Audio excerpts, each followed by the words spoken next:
ब्राह्मण चाहे कैसा भी हो पर उसे मारना ना चाहिए।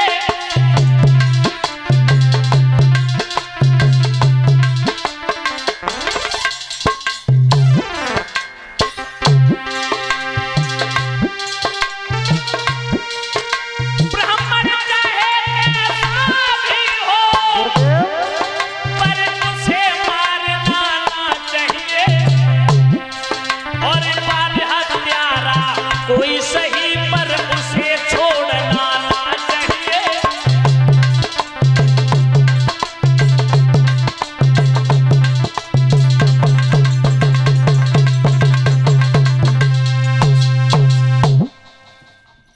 परीक्षित जी, भगवान ने कहा पांचों पांडवों को समझा करके बोले, देखो अगर तुमने हमसे पूछा है तो आपका गलत रास्ता कभी नहीं बताएंगे, ना कभी बताया।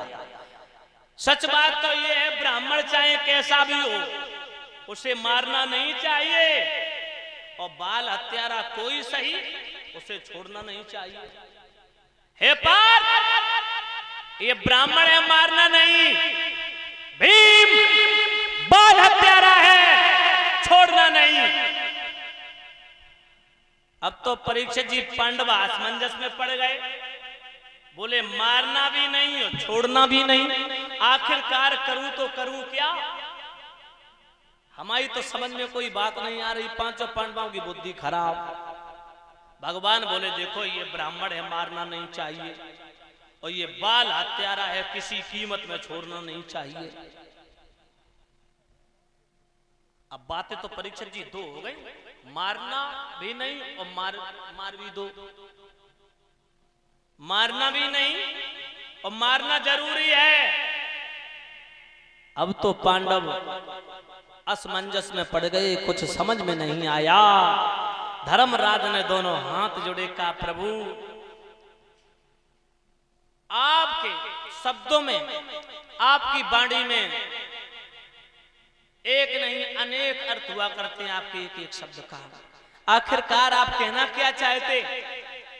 परीक्षित जी धर्मराज कहते सच बात तो ये है कि हम आप जो अश्वत्थामा को मारने की योजना बना रहे, इसमें हमारे आपका कोई मकसद और कोई मतलब नहीं है। बोले क्यों? बोले जिस माँ के 5 बच्चों की हत्या हुई, द्रौपदी के दिल पर पूछो क्या बीत रही होगी। अगर द्रौपदी जो चाहे सजा दे सकती, द्रौपदी चाहे तो उसे मार सकती, द्रौपदी चाहे तो उसे छोड़ सकती।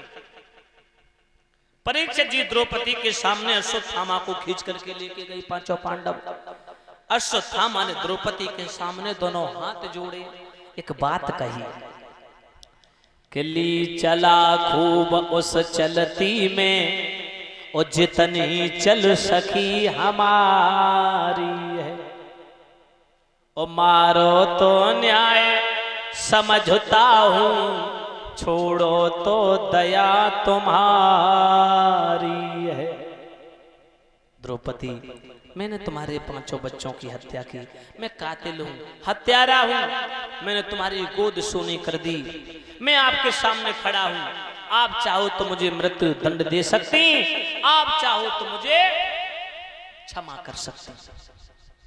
अब मारना या छोड़ना आपके हाथ में है। परीक्षित जी जो इतने शब्द सुने द्रौपदी ने, ऐसा मालूम पड़ा जैसे जलती हुई आग में किसी ने शीतल ठंडा पानी डाल दिया हो। परीक्षित जी क्रोध, द्रौपदी की गुस्सा, जो क्रोध जो भड़क रहा था अश्वत्थामा के प्रति कि आ जाए सामने तो तत्काल मार दूं, 5 बच्चों की हत्या की, लेकिन जो ये शब्द सुने ऐसा मालूम पड़ा जैसे जलती हुई आग में किसी ने पानी डाल दिया हो।